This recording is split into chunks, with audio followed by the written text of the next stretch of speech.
Par contre, Corinne Schroeder là, était d'office avec New York lors du match de mercredi qu'elles ont perdu 4-0 à la maison contre le Fleet de Boston. Alors, bon match. En plein centre, c'est intercepté par Laura Stacey qui s'amène, va contourner la cage de Schroeder, cherche une option devant le filet, le tir! Oh! Quelle chance! La cage, complètement, elle l'arrête elle-même.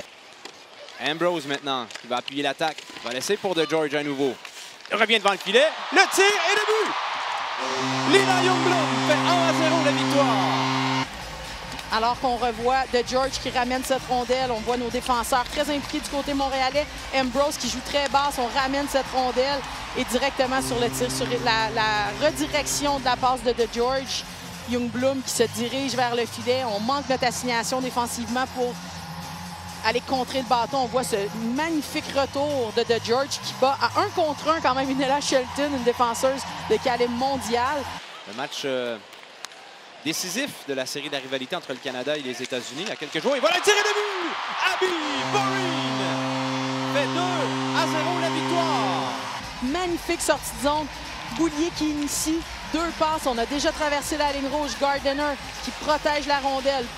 On voit l'implication, un échange, une permutation, de position entre Borin et Boulier. Regardez comment on protège la rondelle. On a notre tête bien haute. À nouveau, ici, c'est Fecteau qui perd son assignation défensive sur Borin. Intervention de Murphy qui va remettre de l'autre côté vers Barnes. Barnes s'avance. Elle choisit de l'autre côté. Et le but! Capo fait 3-0 la victoire. Ici, qui devait avoir sa prise en charge, perd le bâton, arrive en retard après le jeu. Et Keppel, le bâton bien placé sur la glace. Magnifique passe de Barnes. Elle en a un bon tir, hein, Abigail Borin.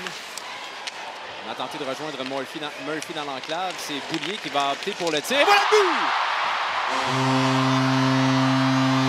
but! Alors, à nouveau de George, 3e fois qu'on en parle avec son excellent travail. Boulier intercepte, va prendre son temps. Donc, un tir qui semble un peu changer de trajectoire. Peut-être a-t-elle touché une rondelle du côté, une joueuse, new-yorkaise. Mais vraiment une période excellente pour particulièrement la 4e ligne de Montréal. Affilié à Zandy Hart. De retour à la recrue, Sarah Fillier. Eldridge maintenant. De l'autre côté, belle passe et le but! Ella Shelton, son 5e de la saison. Par la suite, Eldridge revient vers le haut. Ligne de tir directement. Une Shelton qui est positionnée du côté de son tir sur réception. Donc, c'est une magnifique passe de la part d'Eldridge. On parlait de ses qualités techniques individuelles. Eh bien, on vient d'en voir un bon exemple. Aucun tir au but du côté montréalais, alors qu'on en a 7 déjà du côté de New York. Évidemment, 2 avantages numériques ont aidé, mais c'est une très bonne période. Elles utilisent bien leur banc. Attention, on revient devant le filet. Arrête des biens à nouveau. Le retour et le but! On avait laissé complètement seul Eldridge. Alors qu'on voit ici là, la rondelle très bien maintenue par Fillier. On est en pleine possession ici. Barnes, malheureusement, perd cette rondelle au moment où De George vient l'aider. Et là, on se retrouve dans une situation vraiment de difficulté, un chaos devant le filet. Et finalement, Eldridge qui, évidemment, là, est vraiment, ne manquera pas ce genre d'opportunité. O'Neill maintenant reprend dans le coin. Va refiler à Stacey et on s'installe du côté de Montréal. Vers Ambrose à la ligne bleue. De retour à Stacey. Tire sur réception. Poteau. Retour devant. On voit Stacey qui ramène la rondelle. Se positionne, tire sur réception. Avait battu Osborne du côté de la mitaine. Malheureusement, on frappe le poteau de plein fouet. C'est vraiment elle qui va chercher les rondelles libres, les ramener. Oh! Osborne qui a failli envoyer la rondelle directement dans son filet. Oui, une rondelle qui vraiment qui a une rotation. Puis Osborne, ouf! qui ne semblait absolument pas stressé. Donc, Walton maintenant qui a tout le luxe de quitter son territoire. Et il va même se permettre une attaque. Déborde la défensive adverse, remet devant le filet, le tir et le but! Très bon jeu avec le bâton. On va chercher cette rondelle et Dalton prend de la vitesse, utilise toute la zone neutre, garde la rondelle à l'extérieur et finalement Grant Mantis qui s'en vient comme 3e soutien. Donc le premier étant, bon, la Belle et elle se retrouvent pratiquement à la même profondeur. Vers Poulain.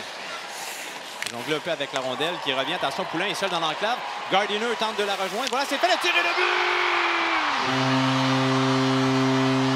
Donc, à nouveau une belle sortie de zone. Marie-Philippe qui est en soutien. Par contre, le jeu est coupé et on réussit à reprendre cette rondelle. Regardez la patience de Gardner, mais regardez comment Marie-Philippe se défait de sa couverture. Elle met les freins. Zendy Hart continue à reculer cette demi-seconde. Évidemment, quand on est Marie-Philippe Poulin, on n'a pas besoin de plus qu'une demi-seconde. Regardez son petit changement de direction. Elle freine, ramène ses patins vers le centre. On croyait bien qu'elle était battue. Ouais. Grant Mantis s'amène presque seul maintenant. Une feinte, un tir, arrêt d'Osborne. Bel arrêt de la gardienne de but des Sirènes. Stacy. Keppel qui perd le disque. Attention, ça va devenir un 2 contre 1, mais beau repli de O'Neill. Tir, arrêt de Giguère. De Desbiens plutôt à l'endroit de Giguère. Quel arrêt d'Anne-Renée Desbiens à nouveau. Archie place la rondelle directement pour Giguère qui arrivait avec...